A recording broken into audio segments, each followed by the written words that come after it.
जय श्री कृष्णा। अब सुनिए आगे की कथा।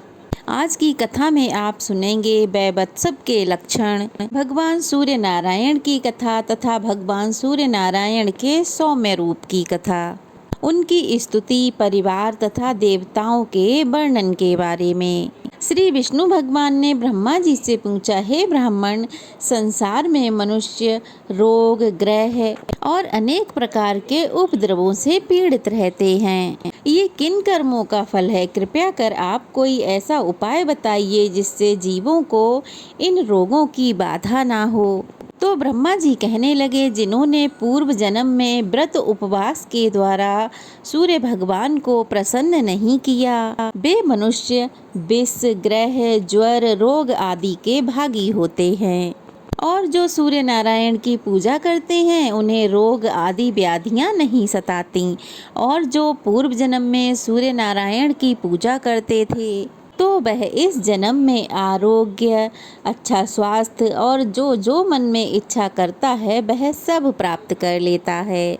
आदि व्याधि से पीड़ित नहीं होता है और ना ही दुष्ट और विष ग्रहों के बंधन में पड़ता है, तथा उसे कृत्या आदि का भय भी नहीं रहता।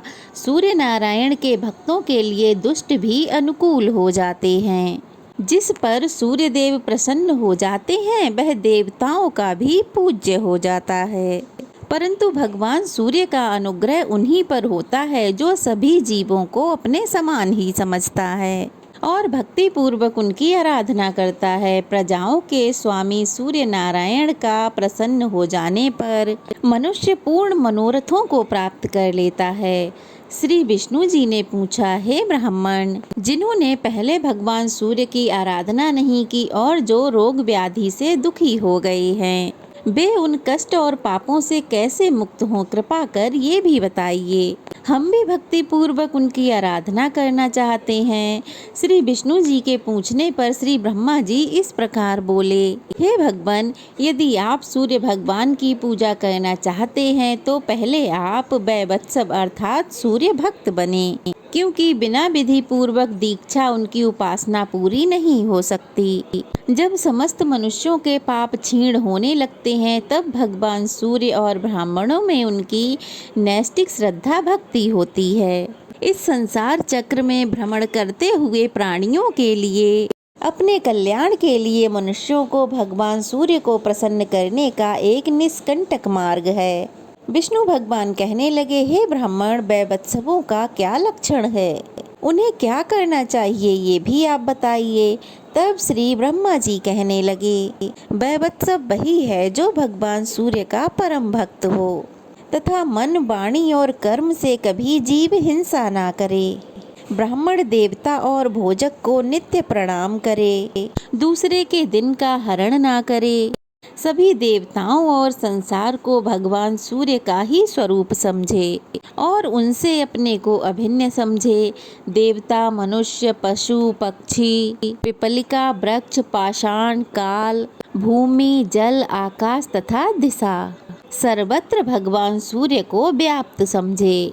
साथ ही स्वयं को भी सूर्य से भिन्न ना समझे। जो किसी भी प्राणी में हिंसक भाव नहीं रखता, वही वैवत्सव सूर्य प्राणी है।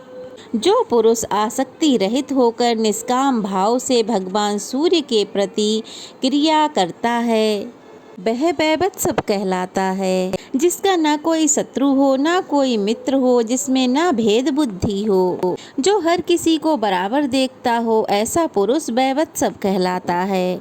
जिस उत्तम गति को वैवत्सव पुरुष प्राप्त करता है, वह योगी और बड़े बड़े तपस्वियों के लिए दुर्लभ है। जो सभी प्रकार से भगवान सूर्य का भक्त है, वह धन्य है। भक्ति पूर्वक आराधना करने से ही भगवान सूर्य का अनुग्रह प्राप्त होता है। श्री ब्रह्मा जी फिर बोले, मैं भी उनकी दक्षिण किरण से उत्पन्न हुआ हूँ भगवान, और उन्हीं की वाम किरण से भगवान शिव तथा वक्षि स्थल से शंख, चक्र, गदाधारी आप उत्पन्न हुए हैं। उन्हीं की आज्ञा से आप सृष्टि का पालन और शंकर जी संहार करते हैं। इसी इच्छा से आप इस प्रकार रुद्र, इंद्र, चंद्र, वरुण, वायु, अग्नि आदि सभी देवता सूर्य देव से ही प्रादुर अर्थात प्रकट हुए हैं और उनकी आज्ञा के अनुसार अपने अपने कर्मों में प्रवृत्त हो रहे हैं। इसलिए भगवान आप भी सूर्य नारायण की आराधना कीजिए, इससे सभी मनोरथ पूर्ण हो जाएंगे। पितामह और विष्णु भगवान के संवाद को जो भी भक्ति पूर्वक श्रवण करता है वह मनोवांछित फलों को प्राप्त कर अंत में स्वर्ण विमान में बैठकर सूर्य लोक को जाता है। अब जानते हैं अगले अध्याय के बारे में, जिसमें सूर्य भगवान के सौम्य रूपों का वर्णन किया गया है। राजा शतानीक ने कहा, भगवान सूर्य की कथा सुनते सुनते मुझे तो तृप्ति ही नहीं होती, इसलिए आप उनके गुणों और चरित्रों का वर्णन कीजिए। तब सुमंतु मुनि कहने लगे, राजन, पूर्व काल में ब्रह्मा जी ने जो सूर्य भगवान की कथा ऋषियों को सुनाई थी वह मैं आपको सुनाता हूँ। यह कथा हर प्रकार के पापों का नाश करने वाली है। जो भी इस कथा को सुनता है उसके सभी पापों का नाश हो जाता है। एक समय भगवान सूर्य के तेज से संतप्त होकर ऋषियों ने श्री ब्रह्मा जी से पूछा, हे ब्राह्मण, आकाश में स्थित ये अग्नि की तरह दाह करने वाला तेज पुंज कौन है? श्री ब्रह्मा जी कहने लगे, मुनिवरों, जब प्रलय के समय सारा स्थावर जंगम सब नष्ट हो गया, उस समय हर जगह अंधकार ही अंधकार था। उस समय सर्वप्रथम बुद्धि उत्पन्न हुई। बुद्धि से अहंकार तथा अहंकार से आकाश आदि 5 महाभूतों की उत्पत्ति हुई और उनमें से एक अंड उत्पन्न हुआ जिसमें 7 लोक तथा 7 समुद्रों सहित पृथ्वी स्थित है। उसी अंड में ब्रह्मा जी, विष्णु जी और शिव जी भी स्थित थे। अंधकार से सभी व्याकुल थे, त्रस्त थे। फिर सभी परमेश्वर का ध्यान करने लगे। ध्यान करने से अंधकार का हरण करने वाला एक तेज पुंज उत्पन्न हुआ। उसे देख हम सब देवतागण उसकी इस प्रकार स्तुति करने लगे, हे सनातन देव देव, आप ही संसार के चराचर सृष्टा, ईश्वरों के ईश्वर तथा आदि देव हैं। देवता, गंधर्व, राक्षस, मुनि, किन्नर, सिद्ध, नाग तथा त्रियक योनियों के आप ही जीवन आधार हैं। आप ही ब्रह्मा, विष्णु, शिव, प्रजापति, वायु, इंद्र, सोम, वरुण तथा आप ही काल हैं। आप ही सृष्टा, संहार करता, पालन करता और सबके शासक भी आप ही हैं। आप ही संसार, सागर, नदी, पर्वत, विद्युत, इंद्रधनुष आदि सब कुछ हैं। आप ही व्यक्त और अव्यक्त भी हैं। ईश्वर से परे विद्या, विद्या से परे शिव तथा शिव से परधर आप परम देव हैं। हे परमात्मन, आपके पाणी, पाद, अक्षी, सिर, मुख सर्वत्र चतुर्थक व्याप्त हैं।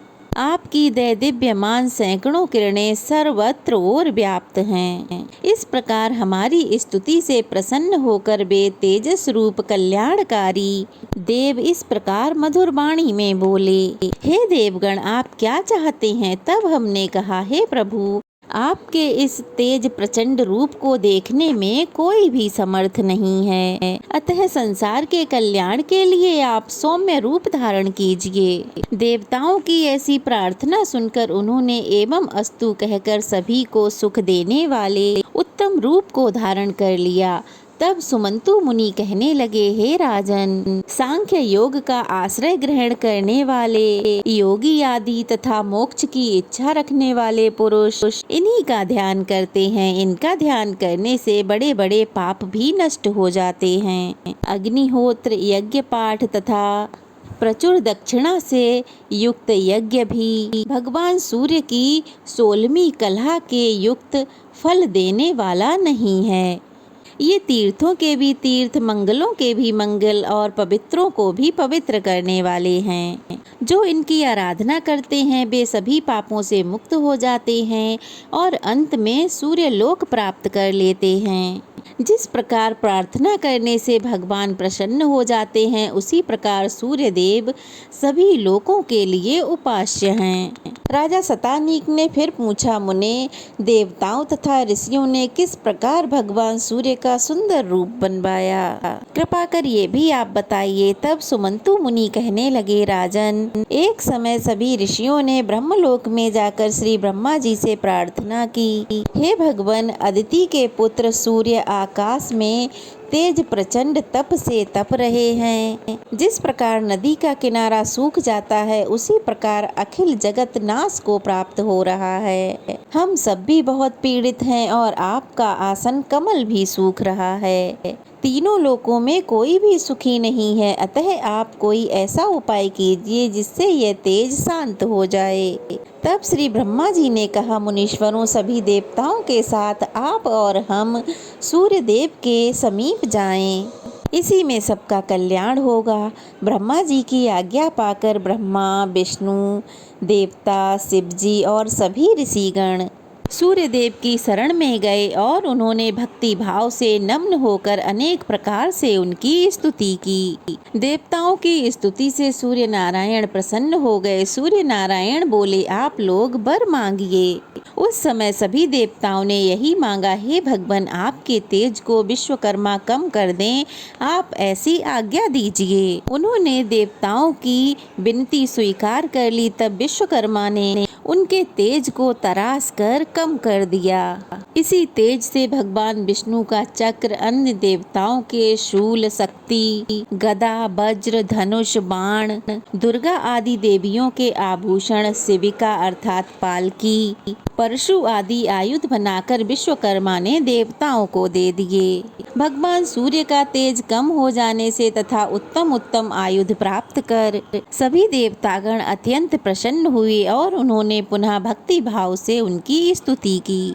देवताओं की स्तुति से प्रसन्न होकर सूर्य देव ने उन्हें अनेकों वर प्रदान किए। फिर देवताओं ने परस्पर विचार किया कि दैत्यगण वर पाकर अधिक अभिमानी हो गए हैं, वे अवश्य ही भगवान सूर्य को हरण करने का प्रयास करेंगे। इसलिए उन सब को नष्ट करने के लिए तथा इनकी रक्षा करने के लिए हम सब इनके चारों ओर खड़े हो जाएं, जिससे ये सब सूर्य भगवान को देख ना पाएं। ऐसा विचार कर स्कंद दंड का रूप धारण कर भगवान सूर्य के बाईं ओर स्थित हो गए। भगवान सूर्य ने दंड नायक को जीवों के शुभाशुभ लिखने का आदेश दिया। दंड का निर्णय करने और दंड नीति का निर्धारण करने से उनका नाम दंड नायक पड़ गया। अग्निदेव पिंगल वर्ण के होने के कारण पिंगल नाम से प्रसिद्ध हुए और फिर सूर्य भगवान की दाहिनी ओर स्थित हो गए। इस प्रकार दोनों पार्श्वों में अश्विनी कुमार स्थित हुए। वे अश्व रूप से उत्पन्न होने के कारण अश्विनी कुमार कहलाए। महाबलशाली राज्ञ और श्रोष दो द्वारपाल हुए। राजा कार्तिकेय के और श्रोष हर के अवतार कहे गए हैं। लोक पूज में वे दोनों द्वारपाल धर्म और अर्थ के रूप में प्रथम द्वार पर रहते हैं। दूसरे द्वार पर कलमास और पक्षी, ये दो द्वारपाल रहते हैं। इनमें से कलमास यमराज के रूप में है और पक्षी गरुण के रूप में है। ये दोनों दक्षिण दिशा में स्थित हैं। कुबेर और विनायक उत्तर में तथा दिंडी और रेवंत पूर्व दिशा में स्थित हैं। दिंडी रुद्र रूप है और रेवंत भगवान सूर्य के पुत्र। यह सब देवता दैत्यों को मारने के लिए भगवान सूर्य के चारों ओर स्थित हैं और सुंदर रूप वाले विरूप, अन्य रूप और काम रूप हैं तथा अनेक प्रकार के आयुध धारण कर रहे हैं। चारों वेद भी उत्तम रूप धारण करके भगवान सूर्य के चारों ओर स्थित हैं। जय श्री कृष्णा। आज का अध्याय समाप्त हुआ। अगली कथा जरूर सुनिएगा। ये अध्याय कैसा लगा कमेंट बॉक्स में बताइएगा। अच्छा लगा हो तो वीडियो को लाइक करके शेयर करें। नए हैं तो चैनल को सब्सक्राइब करें। राधे राधे।